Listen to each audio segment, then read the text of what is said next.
महाराज जी, हम इंसानों से प्रतिदिन असंख्य छोटे छोटे जीवों की हत्या जाने अनजाने में होती रहती है। कुछ जीव इंसान के दुश्मन हैं, जैसे चूहा, मच्छर आदि। उनकी भी हत्या नहीं, जानबूझकर कर दुश्मन देते नहीं करते। देखो, दुश्मन शब्द से द्रोह पैदा होता है।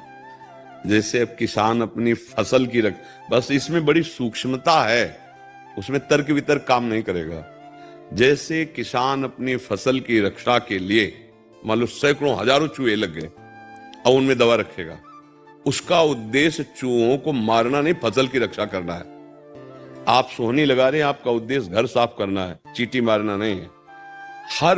आप गाड़ी से जा रहे हैं, आप यात्रा कर रहे हैं और उसमें कोई जैसे चींटे, कई जीव ऐसे, हमारा उद्देश्य जब बनता है किसी जीव की हत्या करना, जैसे अभी आपने शब्द उच्चारण किया, ये हमारे दुश्मन है, अब आपको उसका भोगना पड़ेगा। दुश्मन नहीं, हमें बचाव पक्ष करना है, हमें मारना उद्देश्य नहीं, हम उसको निकालते हैं।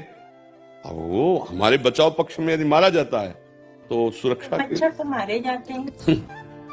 देखो कहाँ लिखा है कि मच्छर मारे? हम तुम्हें भागवत में मच्छर शब्द दिखाए लिखा हुआ, नरकों की जहां गति है कि मच्छर भी नहीं।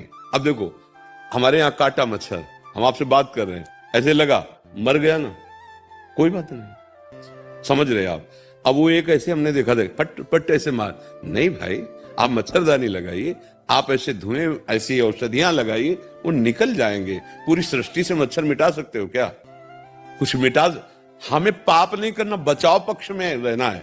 बचाव पक्ष समझो, हमारा उद्देश्य मारना नहीं, बचाव पक्ष है। बचाव पक्ष में जो हो रहा है, बस बात यहां समझनी, उद्देश्य का दंड होता है।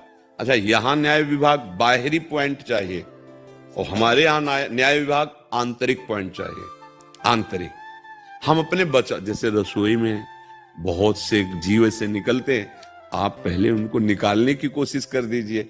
पोछा लगा रहे हैं, किसान से तो लाखों जीव मरते हैं, यात्री से लाखों जीव मरते हैं। यात्रा आप कर रहे हो, चाहे आप पैर से ही करो, चाहे गाड़ी से करो, कितने से जीव हैं। बस दंड मिलता है उद्देश्य का। हमारा उद्देश्य, जब हम कह दिए ये हमारे दुश्मन है, इसलिए पहले शब्द में टोका नहीं। सृष्टि में 3 गुणों से रचना हुई, सतोगुण, रजोगुण, तमोगुण। कुछ सात्विक प्रकृति के जीव हैं और मनुष्य हैं, वृक्ष भी हैं।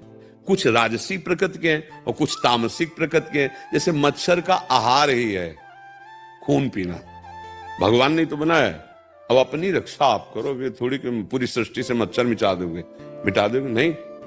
हर जीव जीने के लिए सृष्टि में है, अपने बचाव पक्ष में तो बात अलग है। हमारे जो शास्त्रीय सिद्धांत है, अपना बचाव पक्ष, उद्देश्य। इस पाप का प्रायश्चित कैसे करें? मतलब अगर हम ऐसे जानबूझकर कोई अपराध करते हैं तो फिर उसके लिए प्रायश्चित है। जैसे धुंधुकारी ने बड़े पाप किए, मुक्त होना चाहता तो श्रीमद् भागवत का अनुष्ठान करवाया।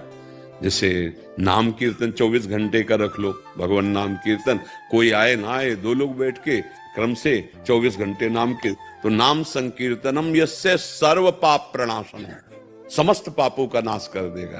तो इसलिए वैसे लक्ष्य रखा जाए कि हम कोई किसी भी जीव की हिंसा नहीं करेंगे, पर इतनी बात समझ करके ऐसा नहीं, बचाव पक्ष में, अपने धर्म के बचाव पक्ष में, अपने राष्ट्र के बचाव पक्ष में, अपने जीवन के बचाव पक्ष में जो किया जाता है वो अपराध या पाप नहीं। जैसे हमारे भारतीय सैनिक हैं, अब सामने से, अब वहां परिचय थोड़ी पूछने की जरूरत पड़ेगी। अगर वो विपरीत लग रहे हैं और अगर परिचय पूछने के चक्कर में पड़े तो बचाव पक्ष आपका नहीं चल पाएगा। देखो, अगर पाप लगने की बात केवल हिंसा से ही होती तो अर्जुन को भगवान क्या कह रहे, मार सबको। With Upstox margin trading facility, you get up to 4x margin now on 1100 plus stocks. Up to 1. मार इन सबको। मैं मारूंगा नहीं, कांप रहे थे, अरे मेरे ताऊ हैं, दादा हैं, गुरु हैं, ये सबका देख हमारी तरफ विराट रूप भगवान। और जैसे लौंग इलायची नहीं होती, दाढ़ों में फंसी होती, ऐसे भीष्म, द्रोणाचार्य सब महाकाल भगवान खा रहे हैं। मार, तू केवल निमित्त मात्र बन। बात समझना, वहां भगवान रण क्षेत्र में एक धर्म के अनुसार आज्ञा कर रहे हैं, ऐसे ही यहां देखना है। अब अगर किसान हाथ जोड़ के फसल में बैठ जाए, चूहो भाग जाओ, कीड़े मकुड़े तुम मत खाना हमारी फसल, कुछ नहीं मिलेगा उसको।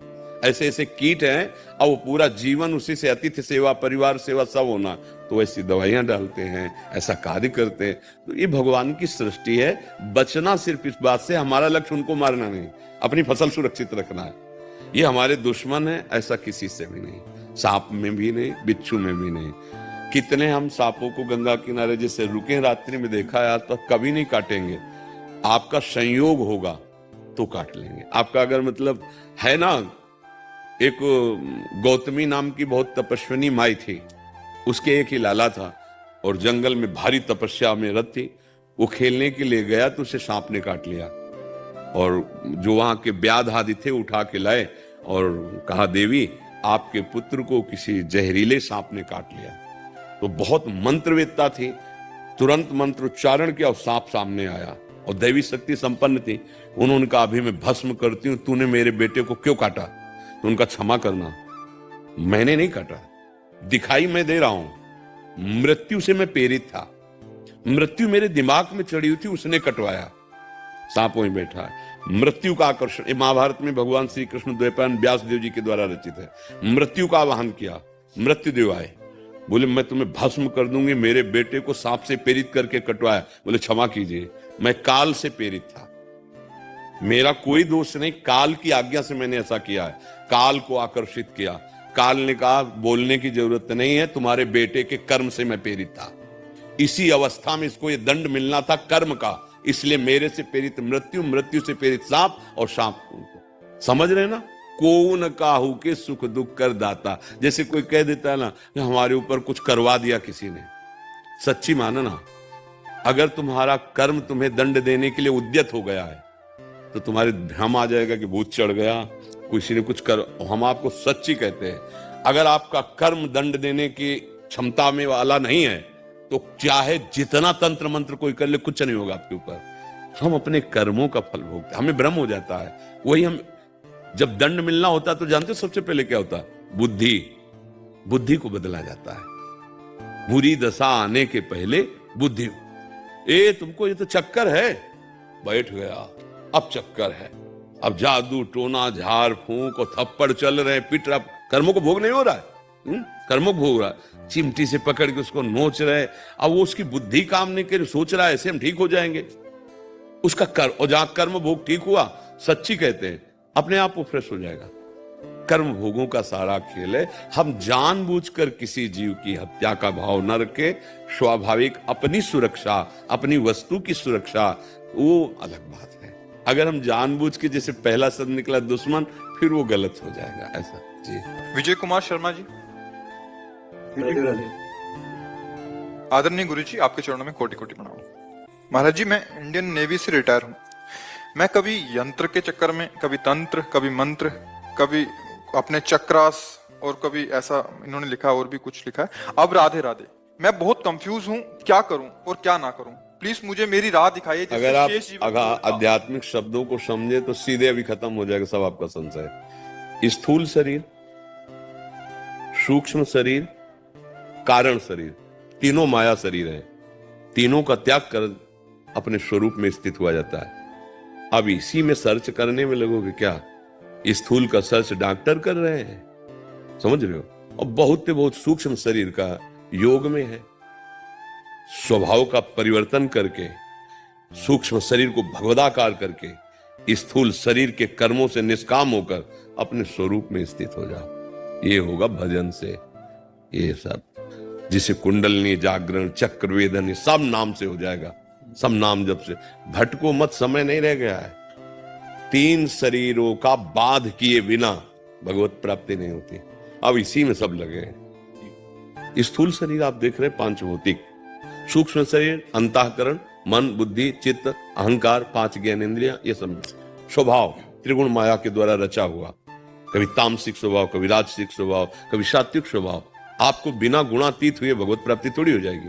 तो हमको ना मतलब रखना है स्वभाव से, ना स्थूल शरीर से और ना सूक्ष्म शरीर से। एक ऐसे लाइन खींच देनी है। अभी क्या लाइन नहीं खींचे, अभी मैं ही हूं। यहीं से देख लो, ढांचे से देख लो, मैं हूं, और अंदर कहते जरूर है कि मेरा मन, लेकिन मैं ही मन हूं, ऐसा चल रहा है। श्री राधे राधे, लाडली जीव के चरणों में राधे राधे श्याम।